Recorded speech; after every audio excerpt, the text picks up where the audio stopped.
Så har jeg tørret det lidt, ikke meget, og så tror jeg, at jeg tager min hvide gesso igen, og så kører jeg lige henover, og du kan se, nu det grå ikke helt tørt, men det gør så ikke noget. Nu får jeg så bare nogle andre interessante mærker her i mit papir. Og jeg vil sige, at alt sammen er jo lige nu en repræsentation af det, som der foregår inde i mig, og som på en eller anden måde repræsenterer det humør, eller de tanker, jeg går med i øjeblikket.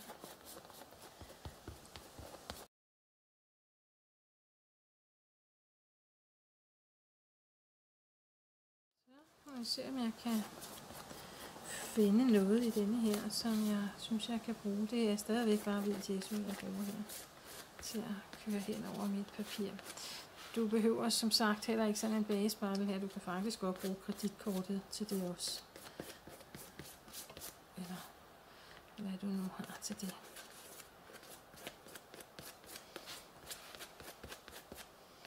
Skrav det igen. Nå, lad os se, hvad der er. Men jeg har faktisk flere videoer, hvor jeg trækker ting ud af baggrunden.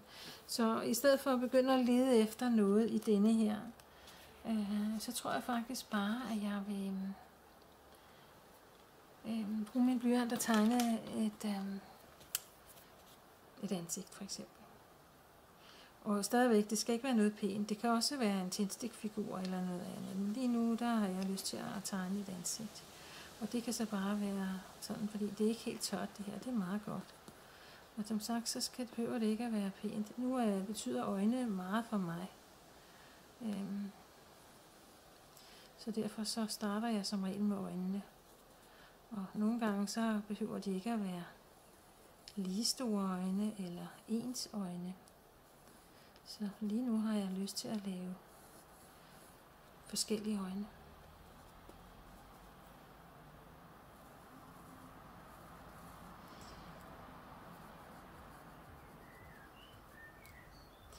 Og så laver jeg en næse. Der er mange måder at lave en næse på, men det er så en måde at gøre det på. Og så har jeg lyst til at lave en mund, der er lidt skæv også. Og så griner.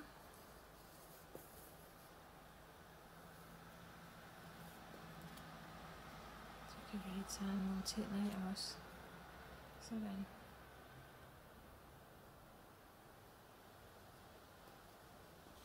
Sådan. Så skal vi vel også lige have et øjenlåg her. Og så tegner vi et øjenbryn der. Og et øjenbryn der. Og så tror jeg, der skal lidt hår til her. Og det kan være noget hår, der sådan blæser i vinden. Jeg er jo meget fascineret af ansigter i det hele taget. Og mennesker.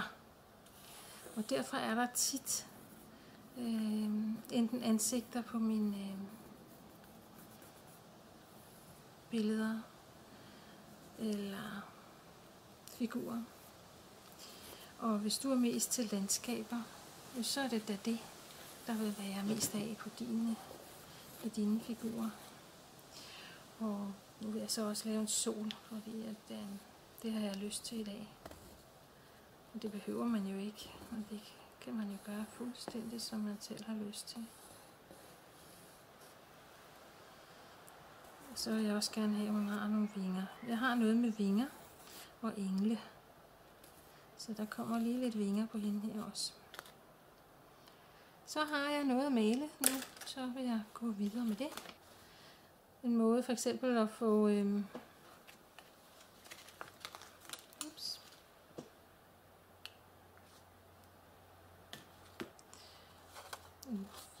hudfarve på. Det kan være ved at blande den, der hedder Yellow Ochre med noget hvid og en lille smule rød. Så kan man få sig en, kan du se, en hudfarve, hvis man vil have en ganske almindelig hudfarve.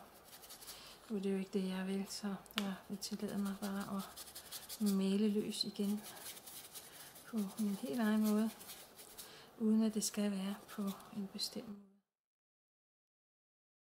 Det er min klare oplevelse, at mens jeg sidder og maler det her, så healer jeg alt det, jeg har skrevet om, og som har været en del af det problem, jeg arbejder med. Jeg får ligesom malet mig ud af det, så det ligger bare mere eller mindre på underbevidstheden. Ikke sådan, at jeg tænker decideret over det, men at det bare ligger der. Jeg glemmer ligesom tid og sted, og er bare en del af denne her proces.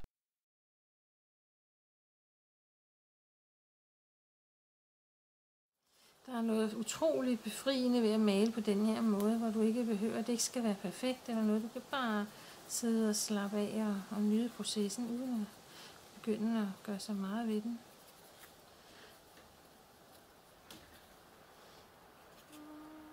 Og det skal heller ikke være perfekt, eller rigtig perspektiv, eller lyset skal ikke falde på en rigtig måde. Det er fuldstændig ligegyldigt.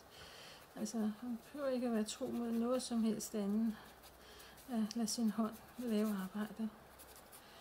Og det er da fascinerende.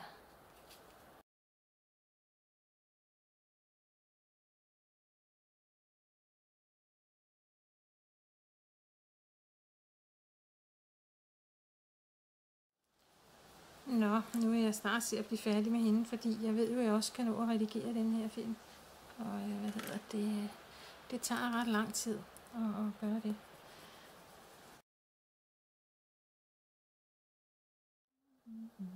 Jeg ved godt, det siger, så fortsætter jeg alligevel. Det er fordi, jeg synes jo stadigvæk, der er noget at gøre. Sådan er det jo altid. Der er hele tiden et eller andet at gøre, synes jeg.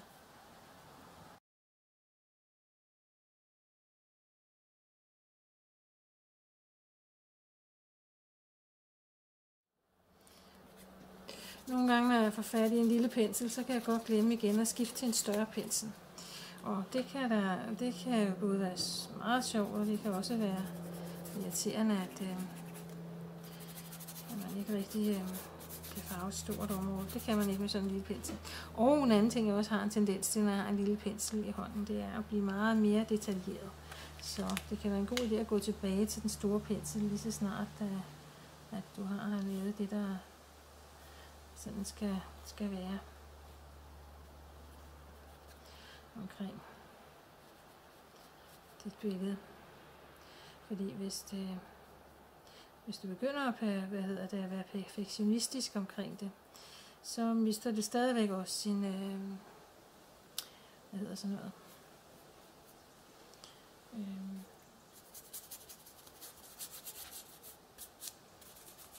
sit formål.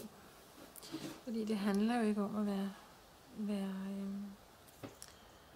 at den skal være perfekt. Det handler om, at du skal have en god oplevelse med det, og have en følelse af, at du ligesom har brugt dig selv til et eller andet, eller fået afløb for nogle af de ting, der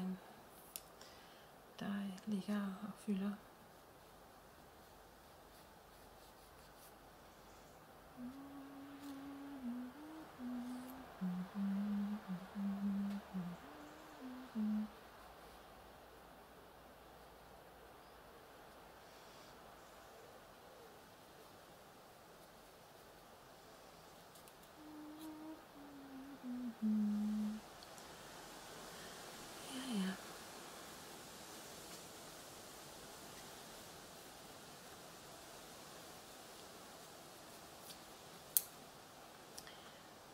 Nå, vil jeg lave mere nu, eller hvad siger jeg? Så ja, du vil gerne ind nu. Ja, du vil gerne ind, men lige nu passer det mig dårligt. Kan du være ude lidt endnu? Så kommer jeg ud til dig. Ja. Skulle du have fået lyst til at arbejde videre med nogle flere øvelser og komme endnu mere i dybden med dig selv, så arbejder jeg på et online forløb her til efteråret, som jeg nok skal give besked om, når det kommer op. Du er velkommen til at skrive dig op til mit nyhedsbrev inde på flexiber.dk, hvis du gerne vil have besked, når det kommer. Se, nu fik jeg ikke tørret den ordentligt, så nu kommer der sådan noget grøn ind i malingen i øjnene, så det hvide ikke er hvidt. Så nu tørrer jeg den lige af, og så venter jeg lige lidt med at komme noget nyt på, fordi ellers så bliver så bliver den hvide ved med at være. Nu kunne jeg lige tørre det med min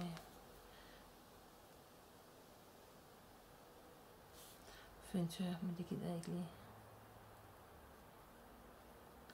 Sådan der.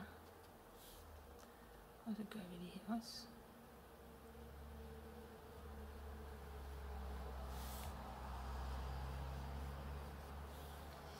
Og så mangler jeg jo faktisk bare at få nogle øjenvipper på hende. Hvis jeg synes, det kunne være sjovt. Spørgsmålet er lige, om jeg ikke skal tage en af mine sorte farveblyanter her fra det her sæt og bruge til det. Det tror jeg gør. Fordi man kan jo, det er det, der også hedder mixed media. Du kan jo bruge det så meget, du vil. Du kan også bruge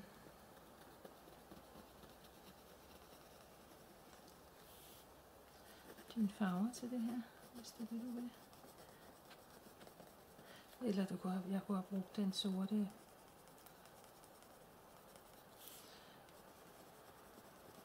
Eller den Payne's Grey.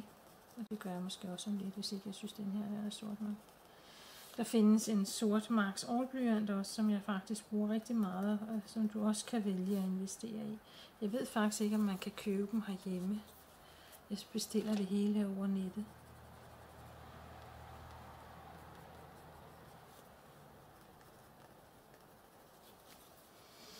Så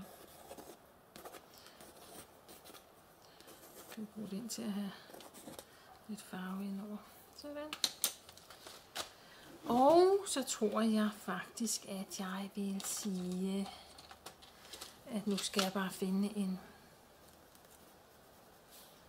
en tekst til hende.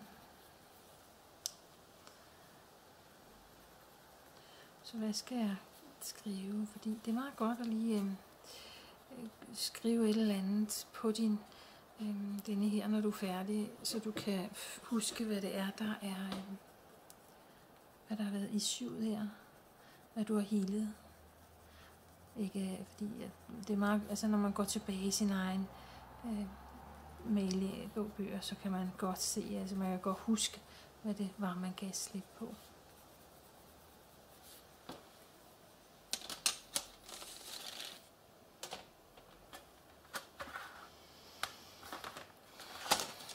Jeg bliver ved. Jeg kan også lige se, at de her skal også lige have sådan et eller andet. Igen, det får bare at indikere, at det ikke skal være perfekt, det her. Nå, hvad skal jeg skrive? Hvad skal jeg skrive? Hvad skal vi sige, det her det har handlet om?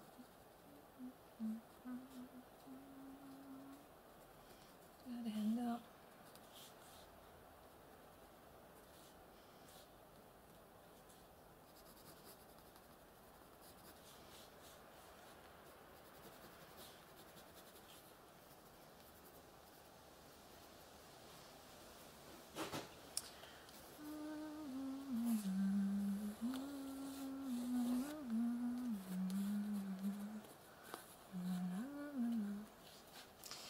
Men du og jeg, vi ved jo det der, det er vinger. Nå, hvad skal jeg skrive? Hvad har det her spread handlet om for mig?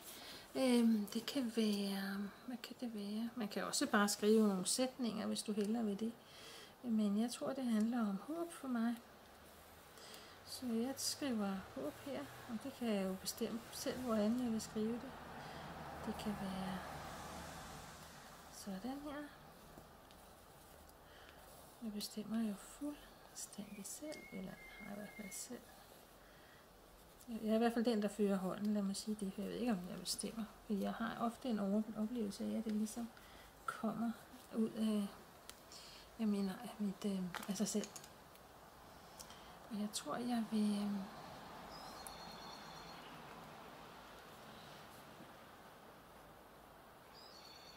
farve der. Og forskellige farver.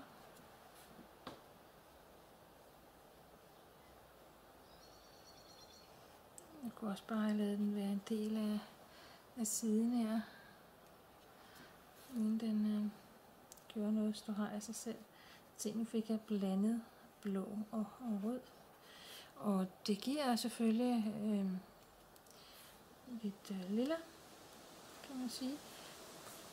purple, men det er en mere grumset en lige nu, fordi min børste eller min pensel, den var beskidt. Så nu vil jeg tørre det her fuldstændig, og så vil jeg lige se, om jeg har noget, jeg skal have tegnet op med de her 2 marker, for dem har jeg jo ikke fået brugt, og dem vil jeg da også gerne demonstrere for dig. Det er bare, det skal være helt tørt. Der må ikke være noget her, der ikke er tørt i denne her. Så jeg vil tørre det, og så vender jeg lige tilbage. Jeg håber, det er tørt nu, fordi ellers så ødelægger jeg den her, og det ødelægges med det samme, hvis ikke det er tørt.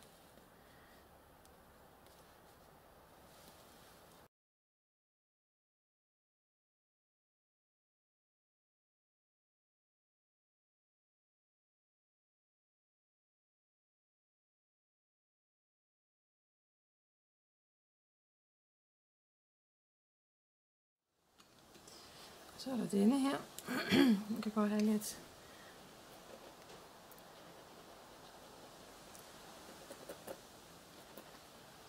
Kan man ikke give den her. Kan man gøre sådan der. Give den noget mere farve. Og jeg kan godt finde på at have et stykke papir ved siden af, jeg lige maler på, så jeg er sikker på, at den kan give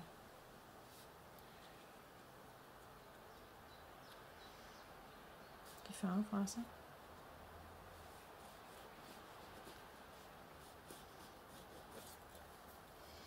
Og så kan jeg for eksempel skrive love her i hendes pande med den der også.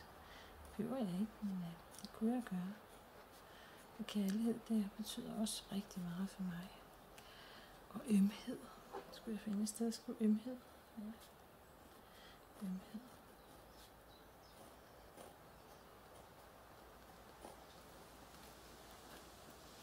Og uskyld. Og igen, det her, det er jo bare til mig, så det behøver jo ikke at stå, så man kan se det nogle steder. Nu kan jeg se det, og det er det vigtigste, for jeg ved, at det står der. Men lige for at du også skal se det, så vil jeg lige tage det og skrive det op. Fordi det er jo ikke sikkert, at jeg viser, eller jeg lader talen gå ind over her, for det kan jo være, at jeg vælger at sætte hastigheden op. Og det ved jeg først, når jeg har set, hvor lang tid den har taget, den her. Det ved jeg ikke nu, fordi jeg har glemmer alt om tid og sted, når jeg sidder her. Det er det, jeg har skrevet lov.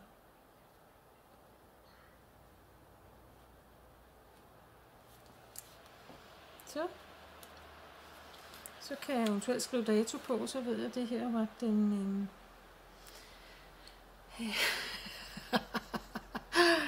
det kører der bare for mig, jeg kan læse simpelthen ikke huske det. Den 13. tror jeg, den 13. Den 7. 2017.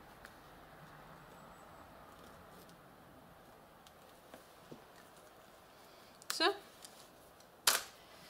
Det var det her split, som jeg lavede i denne her bog her. Og som sagt, så behøver det slet ikke at være dyrt af nogen slags. Det kan sagtens være sådan noget billigt materiale her.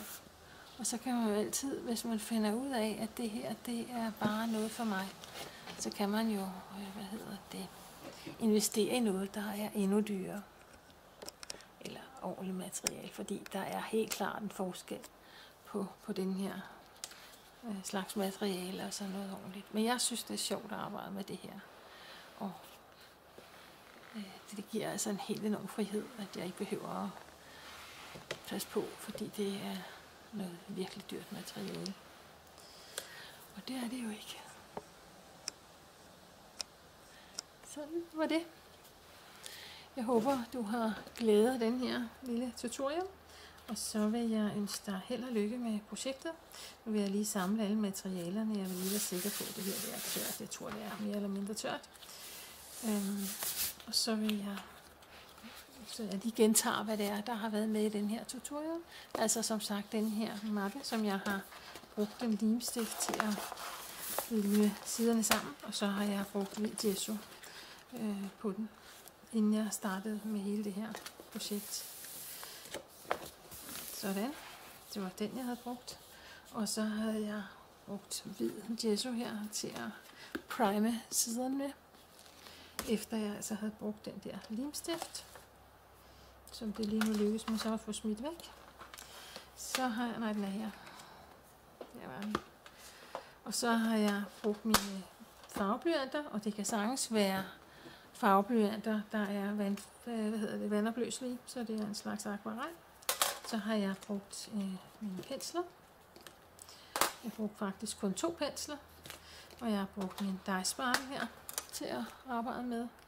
Jeg har brugt min bakke her til at blande maling på, og jeg har brugt de her små ting til at lave nogle mærker med, for at gøre siden mere interessant at se på. Så har jeg også brugt de her, nej, dem har jeg ikke brugt, men dem bruger jeg også lige så tit til at arbejde med. Dem kan jeg vise i en anden video på et andet tidspunkt. Så har jeg brugt de her kræftmalinger her, eller hvad så noget hedder. Ja, det er også for dårligt, at jeg ikke har lukket dig ind endnu. Jeg skal nok komme lige om 2 sekunder. Det er simpelthen ikke okay. Det vil jeg give dig helt ret i. Det kan man jo godt blive lidt. Ja, det er ikke rigtigt. Det er det ikke. Jeg skal nok lukke dig ind om 2 minutter. Ja. Se, nu er det sådan noget, jeg skal til at redigere ud, og det tager jo tid. Nå, det ved den ikke. Den der, og så har jeg brugt denne her. Og jeg har brugt denne her, og jeg har brugt... hvor blev den nu af? Jeg har brugt sådan lidt kort her også. Og jeg havde brugt den paint spray, men nu kan jeg ikke lige huske, den har jeg sikkert sat på plads. Og det havde jeg. For jeg er jo sådan, at jeg har plads, alting har en fast plads her hos mig. For ellers så kan jeg ikke finde ud af det. Og så havde jeg også brugt det, der hedder en Stabilo All blyant. Og mine marker, dem har jeg måske vist, hvor jeg gør dem. Der ligger det lynhurtigt på plads, når jeg er færdig med at bruge det. Det er helt utroligt, så hurtigt jeg er. Og jeg havde selvfølgelig lagt dem på plads. Men det er så her en Signo hvid her. Sådan. Og denne her. Det er, hvad jeg har brugt til at lave denne her. Og når det så er, at jeg har lidt tid, så laver jeg altså flere sider, hvor jeg gør dem klar til at blive skrevet og malet på. Det var alt, hvad jeg havde til dig. Så jeg håber, at du har glædet af videoen. Og hvis du kan lide det, så må du meget gerne gå ind og subscribe til min YouTube-side. Og så ses vi igen på et senere tidspunkt. Tak for nu. Hej hej. Ja, så havde jeg jo så også vådservietter. Den fik jeg så ikke lige nævnt. Og så havde jeg et glas med vand. Plus jeg også har min sprayflaske med vand, som jeg bruger, når det er for eksempel til at spraye hen over malingen, hvis det er meget varmt. Så de hele tiden holder sig våde og fugtige, for ellers så tørrer de også lynhurtigt, ligesom alt andet. Nu tror jeg ikke, at jeg har mere. Det var de materialer, jeg har brugt. Så det var det. Hej hej.